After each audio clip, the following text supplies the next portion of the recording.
ಸಚಿವೆ ಲಕ್ಷ್ಮೀ ಹೆಬ್ಬಾಳ್ಕರ್ ಕುರಿತಾಗಿ ವಿಧಾನ ಪರಿಷತ್ ಸದಸ್ಯ ಸಿಟಿ ರವಿ ಅಸಭ್ಯ ಹೇಳಿಕೆಯನ್ನ ನೀಡಿದ್ರು ಅನ್ನೋ ಆರೋಪದ ಹಿನ್ನೆಲೆಯಲ್ಲಿ ಬೆಳಗಾವಿ ಸುವರ್ಣಸೌಧದ ಆವರಣದಲ್ಲಿ ಹೈಡ್ರಾಮಾ ನಡೆಯಿತು. ಪರಿಷತ್ನಲ್ಲಿ ಗುರುವಾರ ಕೇಂದ್ರ ಗೃಹ ಸಚಿವ ಅಮಿತ್ ಶಾ ಅವರು ಅಂಬೇಡ್ಕರ್ ಕುರಿತಾದ ಹೇಳಿಕೆಯನ್ನ ಖಂಡಿಸಿ ನಡೆದ ಪ್ರತಿಭಟನೆಯ ಸಂದರ್ಭದಲ್ಲಿ ಸಿಟಿ ರವಿ ಸಚಿವೆ ಲಕ್ಷ್ಮೀ ಹೆಬ್ಬಾಳ್ಕರ್ ಕುರಿತಾಗಿ ವಿವಾದಾತ್ಮಕ ಹೇಳಿಕೆಯನ್ನ ನೀಡಿದ್ರು ಅನ್ನೋ ಆರೋಪ ಕೇಳಿಬಂದಿತ್ತು. ಸಿಟಿ ರವಿ ಅಸಂವಿಧಾನಿಕ ಪದ ಬಳಸಿದ್ದಾರೆ ಎನ್ನಲಾಗ್ತಿರುವುದು ವಿವಾದದ ಮೂಲವಾಗಿದೆ. ಆದರೆ ಸಿಟಿ ರವಿ ಫ್ರಸ್ಟ್ರೇಟ್ ಪದ ಬಳಸಿರೋದಾಗಿ ಬಿಜೆಪಿ ಸಮರ್ಥಿಸಿಕೊಂಡಿದೆ. ಸ್ತ್ರೀಕುಲಕ್ಕೆ ಅಗೌರವ ಕೈ ಕಿಡಿ ಹಿರಿಯ ಸದಸ್ಯ ಸಿಟಿ ರವಿ ಅಸಂವಿಧಾನಿಕವಾಗಿ ಪದವನ್ನ 10 ಬಾರಿ ಬಳಸಿದ್ದಾರೆ. ಬೇಕಿದ್ರೆ ಬಿಜೆಪಿಯ ಎನ್ ರವಿಕುಮಾರ್ ರನ್ನ ಕೇಳಿ ಅಂತ ಮಾಧ್ಯಮ ಗ್ಯಾಲರಿ ಬಳಿ ಬಂದ ಸಚಿವೆ ಲಕ್ಷ್ಮೀ ಹೆಬ್ಬಾಳ್ಕರ್ ಭಾವುಕ ಧ್ವನಿಯಲ್ಲಿ ಆಕ್ರೋಶ ಹೊರಹಾಕಿದ್ದಾರೆ. ಹೆಣ್ಣು ಮಕ್ಕಳಿಗೆ ನೀವು ತೋರೋ ಗೌರವ ಇದೇನಾ ಅಂತ ಪ್ರಶ್ನಿಸಿ ಸಭೆಯನ್ನ ಬಹಿಷ್ಕರಿಸಿ ಸಭಾಪತಿಗಳ ಕೊಠಡಿಯತ್ತ ತೆರಳಿ ದೂರನ್ನ ಸಲ್ಲಿಸಿದ್ರು. ಈ ಹಿನ್ನೆಲೆಯಲ್ಲಿ ಲಕ್ಷ್ಮೀ ಹೆಬ್ಬಾಳ್ಕರ್ ಬೆಂಬಲಿಗರು ಎನ್ನಲಾಗಿರುವ ವ್ಯಕ್ತಿಗಳು ಸುವರ್ಣಸೌಧದ ಒಳಗೆ ಬಂದು ಸಿಟಿ ರವಿ ವಿರುದ್ಧ ಆಕ್ರೋಶ ವ್ಯಕ್ತಪಡಿಸಿದ್ರು. ಸುಮಾರು 10 ರಿಂದ 15 ಜನರ ಗುಂಪು ಸಿಟಿ ರವಿ ವಿರುದ್ಧ ತೀವ್ರ ಆಕ್ರೋಶ ವ್ಯಕ್ತಪಡಿಸಿ ಗೇಟ್ ಒಳಗಡೆ ನುಗ್ಗೋಕೆ ಯತ್ನಿಸಿದ್ರು. ಗೇಟ್ ಒಳಗಡೆ ಇದ್ದ ಸಿಟಿ ರವಿ ಮೇಲೆ ಹಲ್ಲೆಗೆ ಯತ್ನ ನಡೆಯಿತು ಅನ್ನೋ ಆರೋಪವೂ ಕೇಳಿಬಂದಿದೆ. ಇನ್ನು ಸಿಟಿ ರವಿ ವಿಧಾನ ಪರಿಷತ್ ಮೊಗಸಾಲೆಯಿಂದ ವಿಧಾನಸಭೆ ಮೊಗಸಾಲೆಗೆ ತೆರಳುತ್ತಿದ್ದ ಸಂದರ್ಭದಲ್ಲಿ ಈ ಘಟನೆ ನಡೆದಿದೆ. ಗೇಟ್ ತಳ್ಳಿ ಒಳನುಗ್ಗೋಕೆ ಯತ್ನ ನಡೆಸಿದ ಗುಂಪನ್ನ ಈ ವೇಳೆ ಮಾರ್ಷಲ್ಗಳು ತಡೆದ್ರು. ಇದೇ ಸಂದರ್ಭದಲ್ಲಿ ಲಕ್ಷ್ಮೀ ಹೆಬ್ಬಾಳ್ಕರ್ ಬೆಂಬಲಿಗರನ್ನ ಪೊಲೀಸರು ವಶಕ್ಕೆ ಪಡ್ಕೊಂಡ್ರು. ಮತ್ತೊಂದು ಕಡೆಯಲ್ಲಿ ಸಚಿವೆ ಲಕ್ಷ್ಮೀ ಹೆಬ್ಬಾಳ್ಕರ್ ಸಭಾಪತಿಗೆ ದೂರನ್ನ ನೀಡಿದ್ದಾರೆ. ಇನ್ನು ಲಕ್ಷ್ಮೀ ಹೆಬ್ಬಾಳ್ಕರ್ ದೂರಿನಲ್ಲಿ ಏನಿದೆ ಅನ್ನೋದನ್ನ ನೋಡೋದಾದ್ರೆ, ಸಚಿವೆ ಲಕ್ಷ್ಮೀ ಹೆಬ್ಬಾಳ್ಕರ್ ಹಿರೇಬಾಗವಾಡಿ ಪೊಲೀಸ್ ಠಾಣೆಯಲ್ಲಿ ಸಿಟಿ ರವಿ ವಿರುದ್ಧ ದೂರನ್ನ ದಾಖಲಿಸಿದ್ದಾರೆ. ಸಿಟಿ ರವಿ ತಮ್ಮ ಕಡೆಗೆ ನುಗ್ಗಿ ಬಂದು 10 ಬಾರಿ ಆಕ್ಷೇಪಾರ್ಹ ಪದ ಬಳಸಿದ್ದಾರೆ, ಅಶ್ಲೀಲವಾಗಿ ಸನ್ನೆ ಕೂಡ ಮಾಡಿ ಮಾನಭಂಗಕ್ಕೆ ಯತ್ನಿಸಿದ್ದಾರೆ ಅಂತ ದೂರನ್ನ ಕೊಟ್ಟಿದ್ದಾರೆ.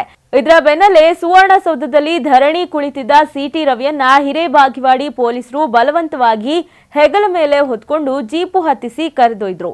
ಹಿರೇಬಾಗವಾಡಿ ಠಾಣೆಯಲ್ಲಿ ಕೆಲಹೊತ್ತು ಕೂರಿಸಿ ನಂತರ ನಂದಗಡ ಠಾಣೆಗೆ ಕರೆದೊಯ್ದ್ರು. ಮತ್ತೆ ಅಲ್ಲಿಂದ ಖಾನ್ಪುರ ಠಾಣೆಗೆ ಕರೆದೊಯ್ದು ವಿಚಾರಣೆ ನಡೆಸಿ ಬಂಧಿಸಿದ್ದಾರೆ. ಖಾನ್ಪುರ ಠಾಣೆಯಲ್ಲಿ ಸಿಟಿ ರವಿ ಬಂಧಿಸಿಡಲಾಗಿತ್ತು. ಠಾಣೆ ಮುಂದೆ ಬಿಜೆಪಿ ಎಂಎಲ್ಸಿ ರವಿಕುಮಾರ್, ಸುಭಾಷ್ ಪಾಟೀಲ್, ಸಂಜಯ್ ಪಾಟೀಲ್ ಸೇರಿದಂತೆ ಮತ್ತಿತರರು ಸಿಟಿ ರವಿ ಬಂಧನವನ್ನ ಖಂಡಿಸಿ ಪ್ರತಿಭಟನೆ ಮಾಡಿದ್ರು.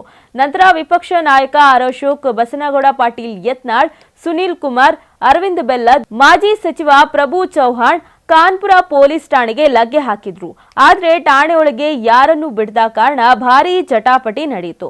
ಪೊಲೀಸ್ ನಡೆಗೆ ಕೆರಳಿದ ಆರ್ ಅಶೋಕ್, ನಾನು ಸಹ ಹೋಮ್ ಮಿನಿಸ್ಟರ್ ಆಗಿ ಕೆಲಸ ಮಾಡಿದ್ದೇನೆ, ಇದೆಲ್ಲವೂ ನಡೆಯೋದಿಲ್ಲ, ಕಮಿಷನರ್ಗೆ ನಿಮ್ಮನ್ನ ನೋಡಿಕೊಳ್ತೇನೆ ಅಂತ ಎಚ್ಚರಿಕೆಯನ್ನ ನೀಡಿದ್ರು. ಇನ್ನು ಖಾನ್ಪುರ ಠಾಣೆಯಲ್ಲಿ ಲಕ್ಷ್ಮೀ ಹೆಬ್ಬಾಳ್ಕರ್ ವಿರುದ್ಧ ಸಿಟಿ ರವಿ ಕೂಡ ಪ್ರತಿ ದೂರು ದಾಖಲಿಸಿದ್ದಾರೆ. ಖಾನ್ಪುರ ಠಾಣೆಯಲ್ಲಿ ಪರಿಸ್ಥಿತಿ ವಿಕೋಪಕ್ಕೆ ತಿರುಗುತ್ತಿದ್ದಂತೆ ಕಾನೂನು ಸುವ್ಯವಸ್ಥೆ ಕಾರಣ ಪೊಲೀಸರು ಸಿಟಿ ರವಿಯನ್ನ ಬೆಂಗಳೂರಿಗೆ ಸ್ಥಳಾಂತರ ಮಾಡೋಕೆ ಮುಂದಾದ್ರು. ಈ ವೇಳೆ ಭಾರೀ ಹೈಡ್ರಾಮಾ ನಡೆಯಿತು. ಸಿಟಿ ರವಿಯವರ ತಲೆಗೆ ಗಾಯವಾಗಿದ್ದು ರಕ್ತ ಸೋರ್ತಿತ್ತು. ಕಾಪಾಡಿ ಕಾಪಾಡಿ ನನ್ನನ್ನ ಕೊಲ್ತಾರೆ ಅಂತ ಗೋಗರೆದ್ರು. ಭಾರೀ ಸಂಖ್ಯೆಯಲ್ಲಿ ಠಾಣೆ ಮುಂದೆ ಜಮಾಯಿಸಿದ್ದ ಬಿಜೆಪಿ ಕಾರ್ಯಕರ್ತರು ರವಿಯವರನ್ನ ಸಾಗಿಸುತ್ತಿದ್ದ ವಾಹನವನ್ನ ತಡೆಯೋಕೆ ಮುಂದಾದ್ರು. ಈ ವೇಳೆ ತಳ್ಳಾಟ ನುಗ್ಗಾಟ ನಡೆಯಿತು. ಆದ್ರೆ ಯಾವುದಕ್ಕೂ ಆಸ್ಪದ ಕೊಡದ ಪೊಲೀಸರು ತಲೆಗೆ ರಕ್ತ ಸೋರ್ತಿದ್ದ ರವಿಯವರನ್ನ ಹಾಗೆಯೇ ಕರೆದುಕೊಂಡು ಹೋದ್ರು. ಬಳಿಕ ಠಾಣೆ ಮುಂದೆ ಬಿಜೆಪಿ ನಾಯಕರು ಹಾಗೂ ಕಾರ್ಯಕರ್ತರು ಜಮಾಯಿಸಿ ಧರಣಿ ಮುಂದುವರಿಸಿದ್ರು. ಇನ್ನು ಬಿಜೆಪಿ ನಾಯಕರು ಏಕಾಏಕಿ ಮುಗಿಬಿದ್ದಿದ್ದು ಇದರಿಂದ ಭಾರೀ ತಳ್ಳಾಟ ನೂಕಾಟ ನಡೆಯಿತು. ಇನ್ನು ಮಾರ್ಗ ಮಧ್ಯೆ ವಾಹನದಿಂದ ಇಳಿದ ಸಿಟಿ ರವಿ ರಸ್ತೆಯಲ್ಲಿ ಕುಳಿತು ಪ್ರತಿಭಟನೆ ಆರಂಭಿಸಿದ್ರು. 35 ವರ್ಷದ ಸಾರ್ವಜನಿಕ ಜೀವನದಲ್ಲಿ ಈ ತರಹದ ಪರಿಸ್ಥಿತಿ ನೋಡಿರ್ಲಿಲ್ಲ. ಮಾನವೀಯತೆ ಇಲ್ಲದೆ ರಾತ್ರಿ ಇಡೀ ಎಲ್ಲೆಲ್ಲೋ ಸುತ್ತಿಸ್ತಿದ್ದಾರೆ. ಸವದತ್ತಿ ಎಲ್ಲಿದೆ, ರಾಮದುರ್ಗ ಎಲ್ಲಿದೆ, ಧಾರವಾಡದ ರಸ್ತೆಯಿಂದ ಸುತ್ತಿಸ್ತಿದ್ದಾರೆ. ಮೇಲಿಂದ ಡೈರೆಕ್ಷನ್ ಬರ್ತಿತ್ತು, ಆ ಪ್ರಕಾರ ಪೊಲೀಸರು ನಡ್ಕೋತಿದ್ದಾರೆ. ಇವರು ಅಸಹಾಯಕರು ಆಗಿದ್ದಾರೆ. ಅಧಿವೇಶನದಿಂದ ಕರೆದುಕೊಂಡು ಬಂದಿದ್ದಾರೆ. ಸಭಾಪತಿ ನಮ್ಮನ್ನ ಕೇರ್ ಟೇಕರ್ ಆಗಿದ್ದು ಅವರೇ ಇದೆಲ್ಲ ನೋಡ್ಕೊಳ್ಬೇಕಿದೆ. ಇದು ಷಡ್ಯಂತ್ರದ ಭಾಗ. ಸಭಾಪತಿಯವರು ಏನಾಗಿದೆ ಸಭೆಯಲ್ಲಿ ಅಂತ ಅವರು ಮಾತನಾಡಬೇಕು.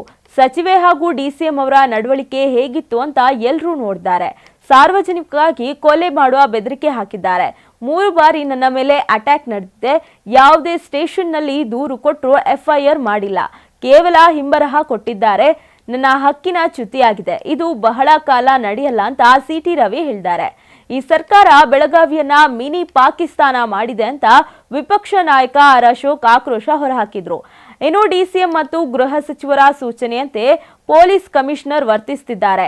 ಸಿಟಿ ರವಿ ತಲೆಗೆ ರಕ್ತ ಬರುವಂತೆ ಏಟು ಬಿದ್ದಿದೆ ಅಂತ ಶಾಸಕ ಬಸನಗೌಡ ಪಾಟೀಲ್ ಯತ್ನಾಳ್ ವಾಗ್ದಾಳಿ ನಡೆಸಿದ್ರು. ಇಂದು ಜನಪ್ರತಿನಿಧಿಗಳ ಕೋರ್ಟ್ ಮುಂದೆ ಸಿಟಿ ರವಿ ಹಾಜರುಪಡಿಸಲಿದ್ದಾರೆ.